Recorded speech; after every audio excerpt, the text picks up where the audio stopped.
آپ کو کسی نے نہیں بتایا کہ قیامت کے دن جب رحمت للعالمین حوض کوثر پر موجود ہوں گے اور کچھ چہرے ایسے آئیں گے جنہیں حضور سمجھیں گے کہ یہ میری امت کے لوگ ہیں، انہیں پلانے کے لیے جب حضور جام کوثر آگے کریں گے، فرشتے آ کر روکیں گے اور حضور سے کہیں گے یا رسول اللہ آپ کو علم نہیں اس بات کا، انہوں نے آپ کے دین کو آپ کے بعد تبدیل کر دیا تھا۔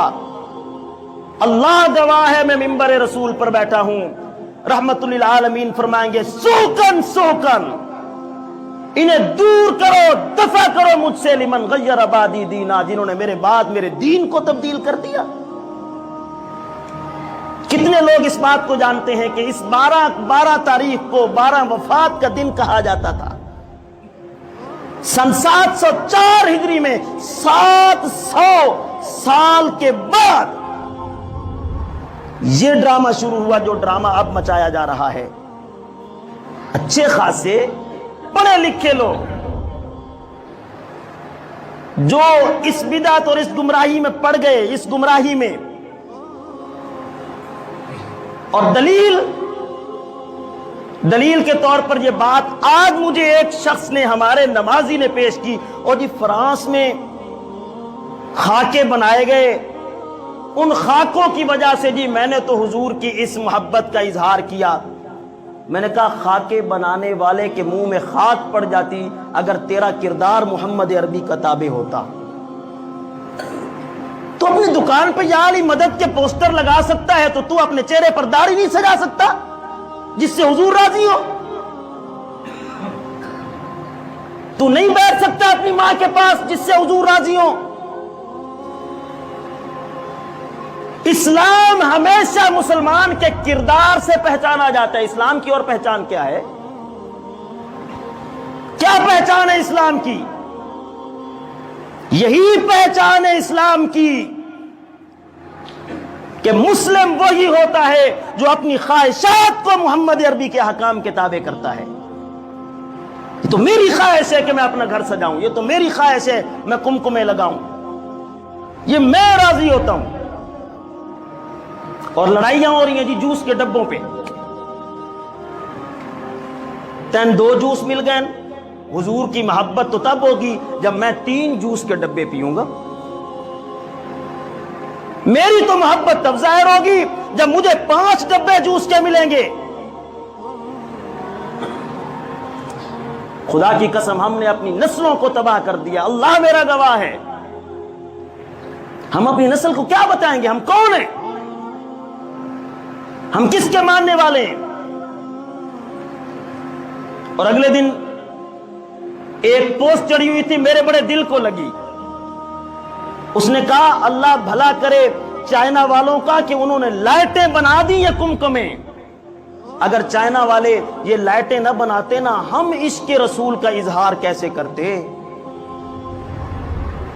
ہم کیسے کرتے کہ ہم حضور کے عاشق ہیں؟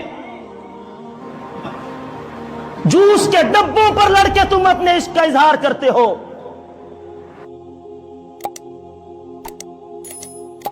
کچھ تو کہتے تھے، کچھ تو یہ سمجھاتے تھے، کچھ تو یہ بتلانے والے بھی تھے خدا را اپنے دل کو راضی کرنے کے لیے محمد کی سنتوں کو قربان نہ کرو، اپنے دل کو خوش کرنے کے لیے حضور کی سنتوں پر چھری مت چلاؤ۔ جس نبی نے چلنا سکھایا، جس نبی نے بیٹھنا سکھایا، جس نبی نے بولنا سکھایا، اس نے خوشی کو منانے کا طریقہ بھی سکھایا۔ اس نے بتایا کہ تمہاری خوشی کیسے ہونی چاہیے، تمہاری خوشی میں ڈک چل جانے چاہیے نبی جی آئی لو یو۔ اللہ اکبر، خدا کی قسم حیرانگی ہوتی ہے، نبی جی آئی لو یو، ہاں جی سونا آیا تے سج گئیاں گلیاں بازار۔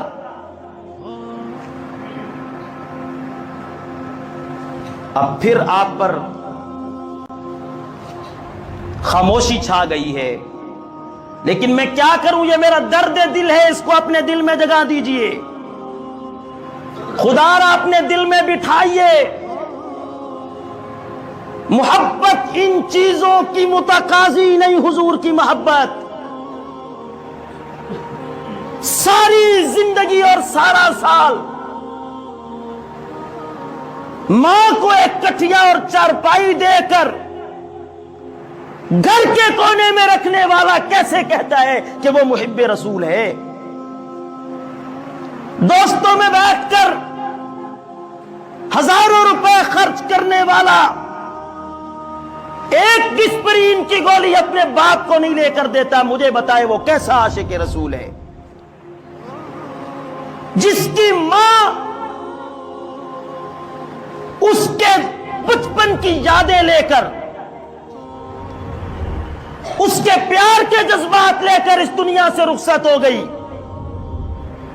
اور وہ سالہ سال مہینوں مہینے اپنی ماں کے قدموں میں آ کر نہیں بیٹھا جہاں اللہ نے اس کی جنت رکھی ہے، مجھے بتاؤ کیسے وہ اپنے گھر کو کمکموں سے اور چراغوں سے روشن کر کے جنت کا وارث بنتا ہے؟